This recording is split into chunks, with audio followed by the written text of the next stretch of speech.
ओम शांति। दिनांक 11 सितंबर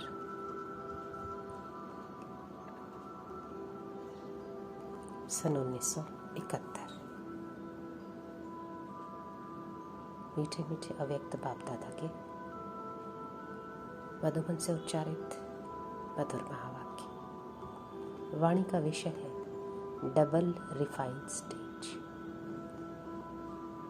मीठे मीठे बाप दादा बोले, आज बोलना है क्या, वह देखना है क्या। देखना ही बोलना नहीं है। ऐसा अनुभव है कि जो कुछ बोलना हो वह मुंह से न बोल नैनों से बोले। ऐसे हो सकता है, ऐसे होता भी है। आज यह master knowledgeful, powerful, successful, serviceable की सभा है, तो क्या नैनों से नहीं जान सकेंगे? अपने मन की भावना और बुद्धि के संकल्पों को नैनों से प्रकट नहीं कर सकते? यह भी तो पढ़ाई का पाठ है। तो बताओ, आज बाप दादा क्या बोलना चाहते हैं? जानते हो ना? मास्टर नॉलेजफुल हो ना? तो ये पाठ जब पढ़ चुके हो तो इसी पाठ का पेपर देने के लिए तैयार हो। महावीर तो हो ही। यह महावीरों का ग्रुप है ना। औरों की बैटरी को चार्ज करने वाले इंचार्ज है। बाप दादा तो देख रहे हैं कि यह सभी नंबरवार पास हुए ग्रुप है। कई बातों को, कई अनुभवों को देखते पास करते करते पास नहीं हो गए हो। 3 प्रकार के पास है, तो इन तीनों प्रकार के पास शब्द में पास होना है। एक होता है कोई बात व रास्ते को पास करना, एक होता है पढ़ाई में पास होना, और नज़दीक को भी पास कहते हैं। नज़दीक अर्थात समीप रतन। तो तीनों प्रकार के पास शब्द में पास हो। त्रिशूल का तिलक अर्थात तीनों ही प्रकार के पास शब्द में पास। यह तिलक नहीं दिखाई देता है। इस ग्रुप के मस्तक पर यह त्रिशूल का तिलक आप लोगों को दिखाई देता है। बाप दादा को आज की सभा क्या दिखाई दे रही है, यह जानती हो? अपना साक्षात्कार तो होता ही है ना। अभी अभी का अपना साक्षात्कार हो रहा है। दादी को देखते हुए बाबा ने बोला, देखो, यह साक्षात्कार मूर्त और आप हो साक्षी। तो बताओ, इन्हों के ग्रुप का कौन सा एक साक्षात्कार हो रहा है? यह दादी की ओर इशारा किया। यह जो दादी है माइक है। आप दीदी की ओर इशारा करते हुए बाबा बोले, आप माइट हो। ऐसे यह माइट देती है, वह माइक बोलता है। बाप दादा को क्या साक्षात्कार हो रहा है? क्यों? अभी डबल ताज नहीं है क्या? अगर डबल क्राउन धारण नहीं करेंगे तो भविष्य में भी डबल क्राउन तो मिल ही नहीं सकता। तो आज डबल ताजधारी, तिलकधारी, तख्त नशीन, राज ऋषि दरबार देख रहे हैं। भविष्य की दरबार तो इस दरबार के आगे फीकी लगती है। अगर अभी अभी अपना संगम योगी ताज, तिलक और तख्त नशीन पुरुषोत्तम मर्यादा संपन्न स्वरूप देखो और साथ साथ अपना भविष्य स्वरूप भी देखो, तो दोनों से कौन सा रूप स्पष्ट, आकर्षण मूर्त, अलौकिक, दिव्य व रूहानी देखने में आएगा? अभी का व भविष्य का? तो अपने स्वरूपों का सदा साक्षात्कार करते और कराते रहते हो कि अभी पर्दे के अंदर तैयार हो रहे हो, स्टेज पर नहीं आए हो। वर्तमान समय स्टेज पर किस रूप में रहते हो? अभी की अपनी स्टेज को कहाँ तक समझते हो? एक है फाइनल स्टेज, तो फाइनल है, फाइन है, रिफाइन है।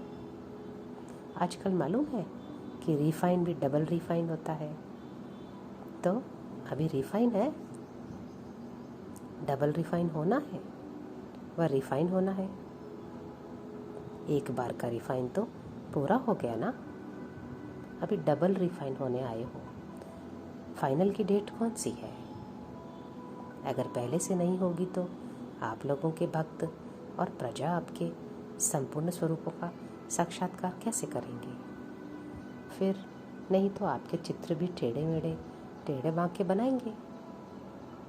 अगर आपके संपूर्णता का फाइनल स्टेज का साक्षात्कार नहीं करेंगे तो चित्र क्या बनाएंगे? चित्र भी रिफाइन नहीं बनाएंगे। तो पहले से ही अपना संपूर्ण साक्षात्कार कराना है।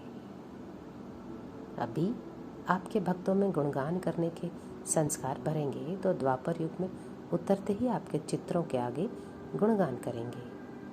सब आत्माओं में सर्व रीति रस्म के संस्कार तो अभी से ही भरने हैं ना। भरने का समय है, फिर है प्रैक्टिकल करने का समय। जैसे जैसे आप आत्मा में सारे कल्प के पूज्य और पुजारीपन के दोनों ही संस्कार अभी भर रहे हैं, जितना पूज्य बनेंगे उसी प्रमाण पुजारीपन की स्टेज भी ऑटोमेटिकली बनती जाएगी। तो जैसे आप आत्माओं में सारे कल्प के संस्कार भरते हैं, वैसे ही आपके भक्तों में भी अभी ही संस्कार भरेंगे। तो जैसे आपका स्वरूप होगा वैसे ही संस्कार भरेंगे। इसलिए अभी जल्दी जल्दी अपने को फाइनल स्टेज पर ले जाओ। ऐसी फाइनल स्टेज बनाओ जो अब भी फाइन ना पड़े, जो डबल रिफाइन हो जाएंगे। उनको फाइन नहीं पड़ेगा। फाइनल वाले को कोई फाइल नहीं रह जाता। इसलिए जो भी कुछ फाइल रहा हुआ है उसको ख़त्म करो।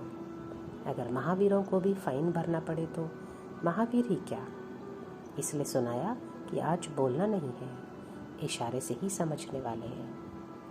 यह तो ताज तख्त नशीन ग्रुप है, तो वह सुनने से कैसे समझेंगे? अगर अभी भी कहने से करेंगे तो कहने से करने वाले तो मनुष्य होते हैं। आप लोग तो देवताओं से भी श्रेष्ठ हो। ब्राह्मण कहो व फरिश्ते कहो, फरिश्ते इशारे से समझते हैं, फर्श निवासी कहने से समझते हैं। अच्छा, बाप दादा इस ग्रुप को सारे विश्व के सामने क्या समझते हैं? जो हो वही बताना है। यह तो सारी सृष्टि को शरणागत करने वाली है, न कि होने वाली। बाप दादा के सामने भी शरणागत होने वाली नहीं है, बाप को सर्वेंट बनाने वाली है। तो शरणागत हुई व शरणागत करने वाली हुई। सारी सृष्टि में जो भी महान करने योग्य शब्द है वह सभी हो। आज बाप दादा संपूर्ण रूप देख रहे हैं। सदा फरमान बरदार उसको कहते हैं जो एक संकल्प भी बिगर फरमान के न करे। यह ग्रुप तो इसमें पास है ना। सदैव अपने को फरमान बरदार के स्वरूपों में स्थित कर फिर कोई संकल्प करो। ऐसे जो संपूर्ण फरमान बरदार है वही संपूर्ण वफादार भी होते हैं। यह ग्रुप तो संपूर्णता के समीप है ना। संपूर्ण वफादारी किसको कहते हैं?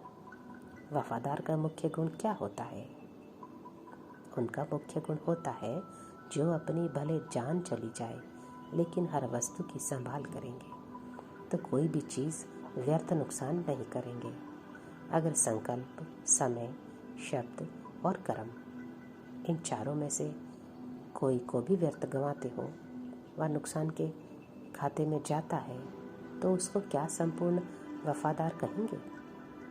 क्योंकि जब से जन्म लिया अर्थात फरमान बरदार, आज्ञाकारी बने, ईमानदार बने हैं। एक छोटे से पैसे में भी ईमानदार होता है।